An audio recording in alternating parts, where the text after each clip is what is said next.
حصے تھے اس کے اندر بڑی بڑی شان بیان کی گئی تھی۔ موسیٰ علیہ السلام نے آخر میں ایک تمنا کی، فرمایا رب ذوالجلال اگر یہ لوگ میری امت میں شامل نہیں ہو سکتے تو میری ایک عرض اور ایک تمنا سن لے، میری آخری ایک دعا رب کریم وہ قبول کر لے۔ فرمایا میرے کلیم کیا دعا ہے؟ فرمایا رب ذوالجلال جب یہ لوگ میری امت میں شامل نہیں ہو سکتے تو رب ذوالجلال مجھے اس نبی کی امت میں شامل فرما دے۔ موسیٰ علیہ السلام اللہ کے کلیم کوہ طور پہ جا کر رب کریم سے کلام کرنے والے نبی دعا کرتے ہیں رب کریم ہمیں اس امت میں شامل فرما دے۔ عیسیٰ علیہ السلام گزر ہوتا ہے راستے کے اوپر سے، پہاڑی ہے، بہت سارے پتھر پڑے ہوئے ہیں، ایک نورانی پتھر دیکھ لیتے ہیں، بڑا چمکدار پتھر ہے۔ تعجب میں ہوتے ہیں مولا کریم اس پتھر پر اتنا نور کیوں ہے، اس کی وجہ کیا ہے؟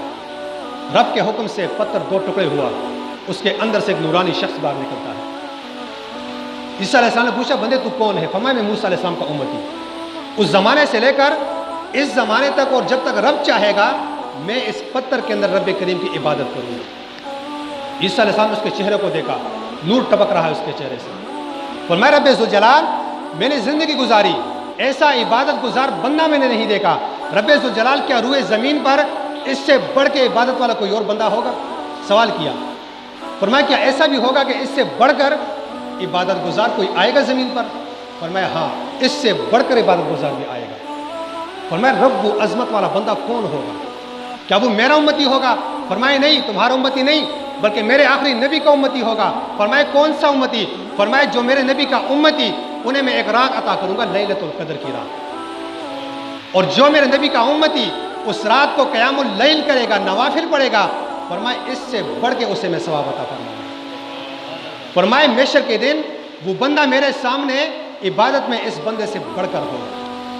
عیسیٰ علیہ السلام نے بھی وہاں پر تمنا کی، فرمایا رب ذوالجلال مجھے اس نبی کی امت میں شامل فرما۔ ادریس علیہ السلام اللہ کے بڑے برگزیدہ نبی گزرے، جنت کو چلے گئے، جنت کا نظارہ کیا، نظارہ کرنے کے بعد اسرائیل علیہ السلام سے دوستی تھی، کہا واپس نکلو، کہا کیوں؟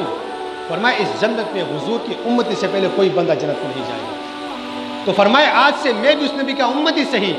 ادریس علیہ السلام نے بھی تمنا کی، بہت سارے انبیاء گزرے جنہوں نے تمنا کی رب ذوالجلال ہمیں اس نبی کی امت میں شامل فرمائے۔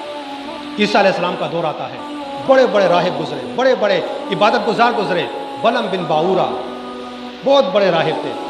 جب انہوں نے تورات کے اندر پڑھا کہ ایک نبی آئے گا، اس کی امت ہوگی، اتنی برگزیدہ لوگ ہوں گے، تو فرمایا رب ذوالجلال مجھے اتنی زندگی دے دے تاکہ میں اس نبی کا دیدار کر کے اس کی امت میں شامل ہو سکوں۔ نستورہ راہب بہت بڑا راہب گزرا، اس نے بھی تمنا کی رب ذوالجلال اتنی زندگی دے دے تاکہ میں اس نبی کی امت میں شامل ہو جاؤں۔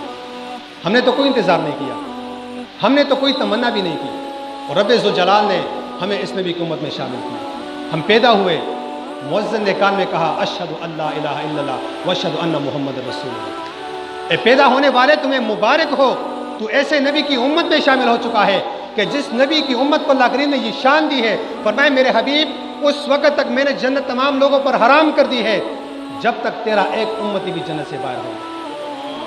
کتنی بڑی شان ہے، کتنا بڑا مرتبہ ہے، یہ مرتبہ کیسے ملا؟ حضور